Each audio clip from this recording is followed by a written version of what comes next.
All right. So, hi, I'm Julie Urames with Take One Patient Podcast.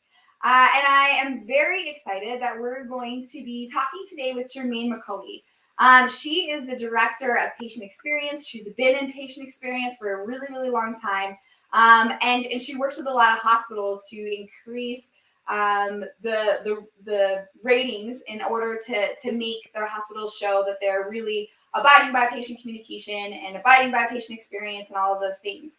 So this episode of Take One Patient is with Germaine McAuley. Let's start. So Germaine, tell me a little bit about your role in a hospital as a patient experience officer. What does that entail and why is it important?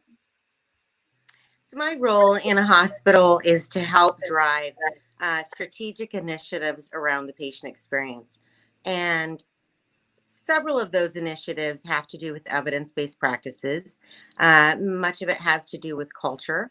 A lot of it has to do with physician and employee engagement. And in the end, hopefully, by providing exceptional patient care, we then achieve really great HCAP scores, our lagging indicator to as evidence of the care we've provided. So those HCAP scores, there is in the end, those are attached to value-based purchasing. And with value-based purchasing, there are dollars attached there. So our goal is to really change culture. We work with the strategic team to drive change. So how do you think that communication really plays into a patient experience as far as the way that a patient is even just being talked to in that respect? Communication, whether it's as a leader or as an employee, doesn't matter. Communication is the core of life, right? It's the core of every single relationship we have. And that is no different in a hospital where emotions run high. This is your only mother. This is your only sister. And communication is everything. So, we can't always control outcomes for patients. We can't always control their disease process. What we can control is how we communicate about those things. Communication is absolutely everything, from the doctor to the patient, from the nurse to the patient, from each of the support or service technicians to the patient. Communication helps to alleviate anxiety. The more you tell me as an informed person, a person who wants to know what's happening to me, I've lost control as a patient of everything in my life. I've lost control of the clothes I wear. I've lost control of the food I eat when I'm a hospitalized patient. I've lost control of who gets to come in and out of my room. I've lost control of my ability to move around freely. The only thing I have control of is information and communication. So communication is everything. That's so interesting that you say that, because I guess I never really thought of it in that way, that the lack of control of, okay, all of a sudden I don't know who's coming in and out. I don't have any say for my schedule, how the day is going to look, all of those things. So outside of being overly, not overly, probably respectively emotional about the situation for yourself is where it was maybe someone you're caring for, that lack of control is a really hard space for a lot of patients to be in, too. Huge. And for family members, think about it. As a family member, you've really lost control, right? You may not even be able to, in the times of this pandemic, be able to visit your family member. So again, communication is key. How do I know what's happening to mom? How do I know what you're doing today? How do I know mom's okay? How do I know who's taking care of mom today? Those are all things, again, the lack of communication leads to greater anxiety and suffering. And that's what we do in healthcare, is we try to alleviate suffering. And lack of communication is suffering. So when you are seeing, providers, obviously if there's a not great experience, it does impact the patient. It does actually impact the finances of the hospital. And that's why these things are measured. So for providers that you see are like excellent communicators, consistently scoring the highest on patient experience scores. What do they do differently than those that are scoring lower with patient experience? What do they do differently in the way they communicate to patients and families? Providers who score higher, in my 35 years of being in service excellence and patient experience, I can tell you those providers who consistently score higher tend to consistently do certain practices. And one of those practices is they sit at the bedside as much as they can. Sometimes you have large groups, right? So you may have a neurosurgeon and several residents if you're a teaching hospital, just that sort of thing. But sitting at the bedside's key, looking that patient in the eye, however that happens, placing a hand on the patient's arm as you're speaking, and then asking, tell me what questions you have. That's huge, as opposed to a hand on the door saying, do you have any questions? Yeah. But really, really wanting to understand, tell me what questions you have, or tell me what you understand about the plan of care I've explained to you. Because that's truly caring.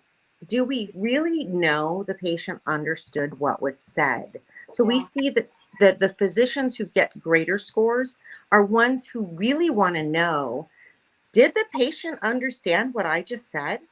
Yeah. As opposed to wanting, needing to get on to the next patient. Do you have any questions? And getting out of the room. It's those physicians who are invested in their patients understanding what's happened to them.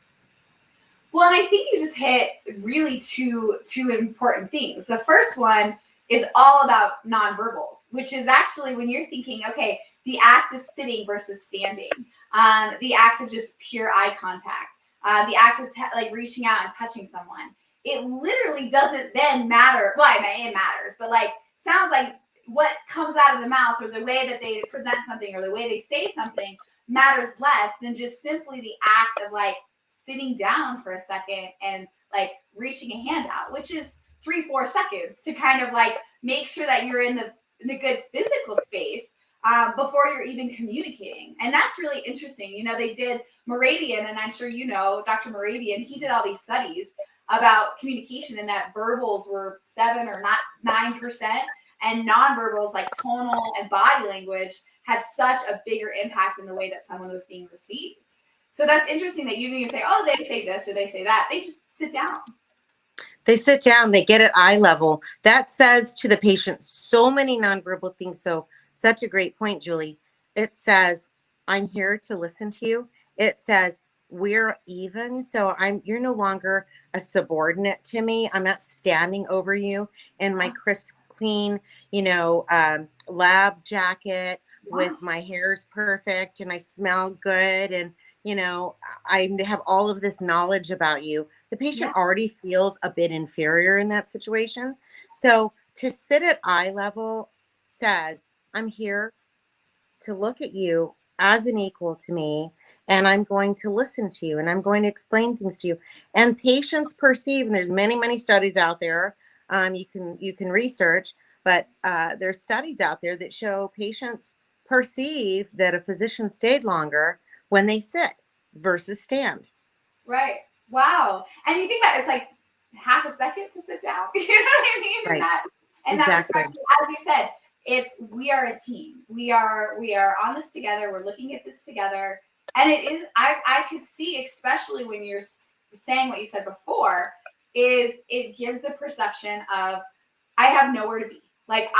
Even though he does or she does, I'm sure they're very, in that, but just that I have this extra time to sit and thinking about that. I mean, how long does it take to sit down? Half a second, just to have that. So yeah, really I think if you think of someone who comes over to your house, right? Someone who you value and respect, and you really, really want to see them and speak with them. If they walked into your house and just stood there, it's a different perception than if they said, is it okay if I take a seat? Of course, please take a seat. Wow, you're going to sit with me. Yeah. Well, and even thinking about, so I have twin 2-year-olds and they're, 2-year-olds. So they're right at that age where they're trying to communicate, they are feeling out of control, like very similar. And that's a lot of the reading I've been doing is bend down, get on their level, and then talk to them that way. Because yeah, I'm out of control. I don't know what I want. I know I want something. I mean, it's so similar. It's just basic, thought process there. That's interesting. And that's something I think that's an easy trick that takes an extra half second. Same with eye contact, extra half second, just to make sure if you think of nothing else in that time, just think of those two things and then allow yourself to just give the information as you do normally. Absolutely. And that listening to someone's concerns, it's a skill and not always taught in nursing school or medical school, but just to really be present in the moment. It's another thing sitting does is it says, I'm present here with you right now. You have my attention. And by being very focused, by listening well and saying, I'm going to be back tomorrow, or my resident will be back tomorrow. Do me a favor and write down any questions you have, because we want to be sure to be able to answer your questions when we come. And then you can also really direct the conversation so you're not in a room for long periods of time. You can get in there, be very strategic, make sure your patient understands what's happening. That's really what great doctors do. And the other thing I would add, just the last piece, is these, and when I say great doctors, you could be great clinically, you can be great in terms of communication, HCAHPS or quality outcomes. But if you're well-rounded, all hitting it on all cylinders, right? Quality, finance, patient experience, you name it. Then I would say another thing is really your patients have to trust you. Trust that your plan of care is the best plan of care for them. Trust that you're that you are invested or you care about them. One way to do that is sometime in that encounter, connect on that patient, connect in a personal level, right? Can I get you a warm blanket? Can I ask your nurse to get you a warm blanket? Can I get you a warm blanket? Is there something you need? Can I turn off your light? Would you like me to close your curtain for your privacy? Something, or who sent you the flowers? Who are the pretty pictures from? When a patient sees that you saw past just clinical skills and you touched on, they're a human being who's suffering. That really goes far in creating a trusting relationship. Right. And it kind of goes back into, just as you said, is taking a second to listen and taking a second even to have something that's just not patient related. Because back to what you said at the beginning, which I thought was really profound, is like, this person's lost all control. They're only being seen as a patient. A lot of them have, our parents or executives or work, and they're used to having a lot of that power. And so now they're like, oh, I'm just this patient that's being picked and prodded or whatever. So having even like a second of personal element, 10 seconds of, hey, what can I do? I'm still here, to do anything. Don't break the barriers of that doctor-patient relationship down just a bit to kind of say, okay, like, as a human first, I'm here before the person that's educated to take care of you, It's a dignity factor. And it's like Maya Angelou says, I don't care how much you know till I know how much you care. These things are out there, and we measure how often doctors treat you with courtesy and respect. May not seem like a big deal, but that is on HCAHPS for a reason. Patients have to have a trusting relationship in order to follow the plan of care, to trust the plan of care, to trust in their physician. It goes a long, long way. It's interesting also too with what you said is the things that you're saying are so simple and basic. Like it's not simple and basic. It's actually like very thoughtful, but it's something really easy for someone to implement right away. Like all of a sudden, just like, don't think of anything else. Just sit down. Don't think of anything else. Sit down, eye contact. Like those are your two things to do first. And then even like before you leave the room, like, did you have anything that like you need? Those are three things that don't take a lot of time. And I think people always are like, oh, it's how to improve communication. I need to just talk more. And that's not what you're saying. You're saying just do these little tiny pieces and it will provide a better experience of communication, a better experience, to that patient. Well said. And truthfully, if I had a short list I'll tell you what, if I were working with an organization to improve patient experience around physician communication, first thing I would do that absolute short list, because you can't give people, a whole lot of things to improve. But there's some simple things. Like you said, this is a short list. Sit down when you can. Can't always sit down. Many hospitals have invested in listening stools. It's a great idea. They hang on the wall, don't take up a lot of space. Provider can plop one down, even if there are many, like I said, residents and everybody in the room. One person sits down, but that's huge. So one, sit down when you can. You can't always, but when you can. Two, make a personal connection. Three, explain and ask, what do you understand that I've just explained to you? That's it. You hit those three, you never have to look back at HCAHPS. Just wait for those great scores to come in and know that your patients understand their plan of care. Yeah, no, absolutely.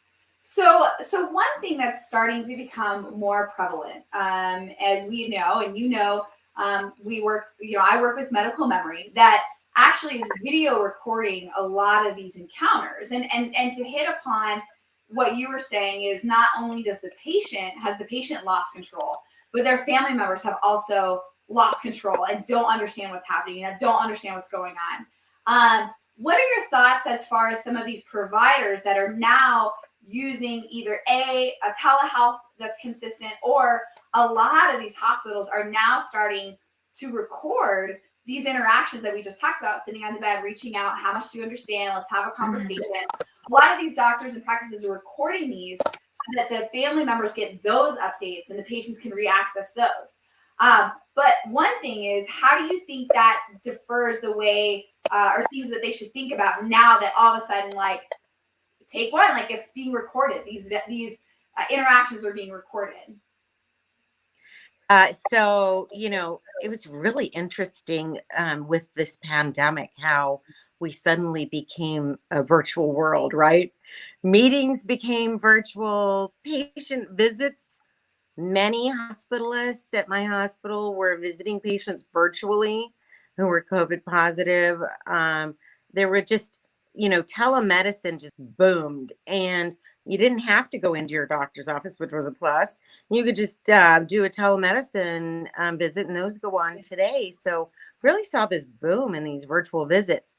So that really kind of changed the way healthcare is provided. The other thing is, since families couldn't visit, people used FaceTime. They used different tools to contact family, to allow family members to, speak with their loved one. So that was huge for the patients and for families as well. Yeah. One of the tools we used was medical memory, and that for me changed the face of the way we deliver information. And I'm going to tell you why. I think FaceTime's wonderful for a patient who has COVID to speak to a family member real time in a back and forth exchange. I think it's just really good for those family to family member to patient communications. It's great. When I think about telemedicine and I think about other tools used to talk with patients about health care, about very important health information, medical information that's kind of difficult to follow for patients, especially if you have brain fog, right?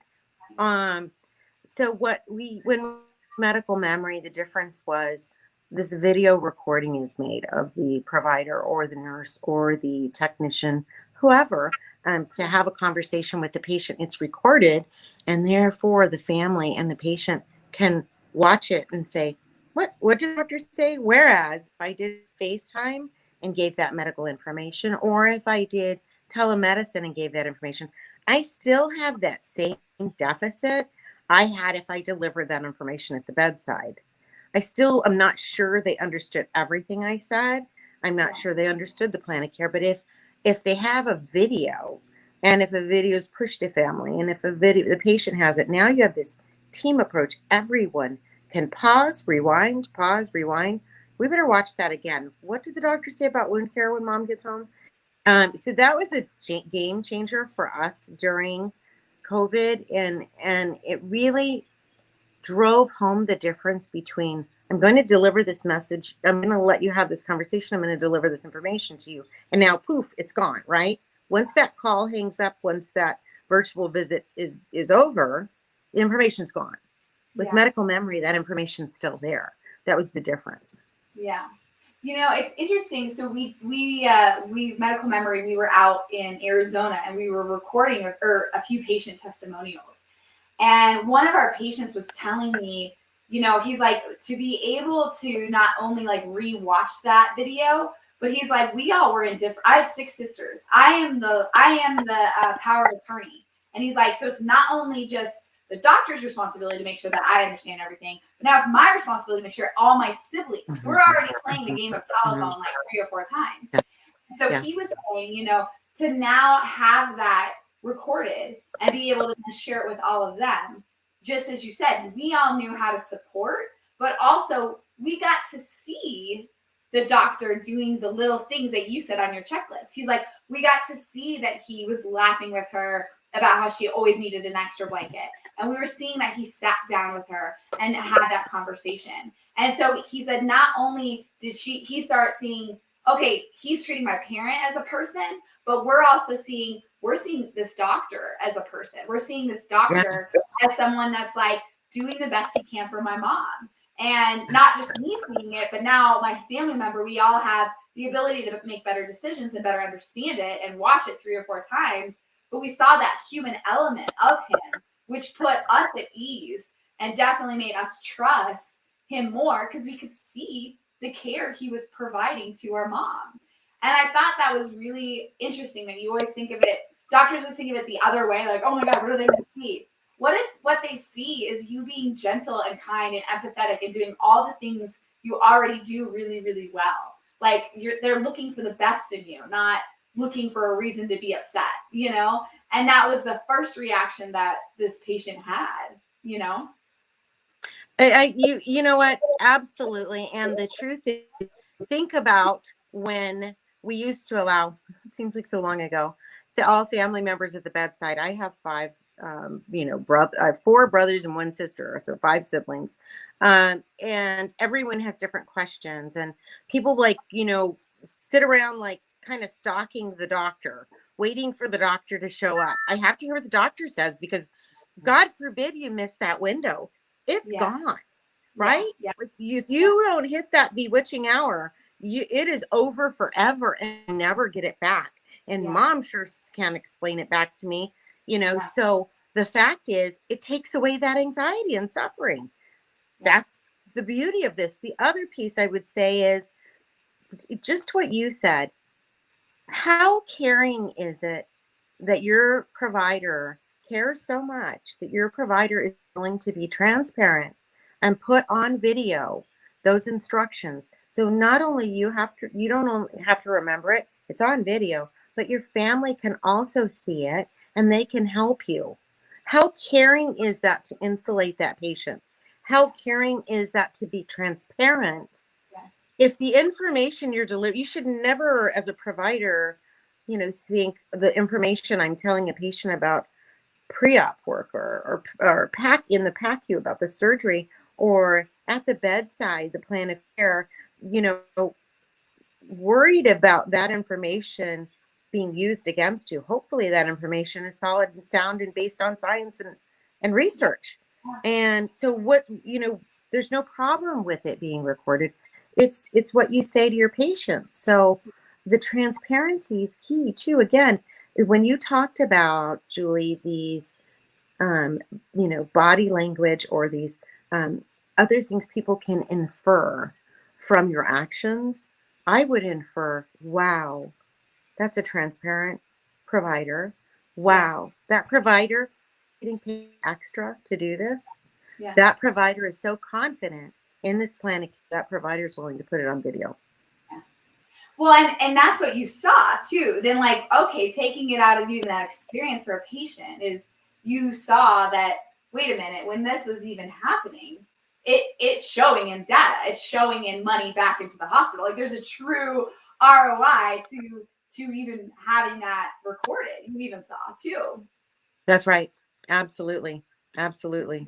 So it does kind of go of like, outside of the there's always, medicine still is a business, no matter how much we want to pretend it's not, it is. And it still is like, wait a minute, when we actually are being more transparent, we are providing this extra second to sit down and lean in and eye contact or pressing record, on the device, it does actually support the hospital too. And it's interesting you said that is, recording over 86, I think we're up to 87,000 patients at this point. We've never had anyone be sued because of one of the videos, not once. So that's amazing. Why not? But we haven't. And actually, we've had a few providers that have used the video to say, I clearly told you to stop smoking and not smoke. Yes, absolutely. It's providers. I don't know if it's a cultural thing or what, we've evolved of everyone's looking to sue. And I don't think it is. I think people are just looking to be supported and get some of that control back that you say is so hard that they can't have, in the hospital. And I think that's where start seeing it more that way versus, well, it's gonna happen, what are like 2 things that I can do that won't take up any time to make this easier? Sit down, press record, I don't know. Yeah, I'm going to tell you there are, again, 35 years in healthcare. Started out as a surgical tech in the Army, and I have seen every patient encounter you can see. I have lived on the front lines, right? And I'm going to tell you, patients who sue because they're angry, and a lot of times it has to do with the lack of communication. People who file complaints because they're angry, and generally they feel something's been withheld from them in terms of information.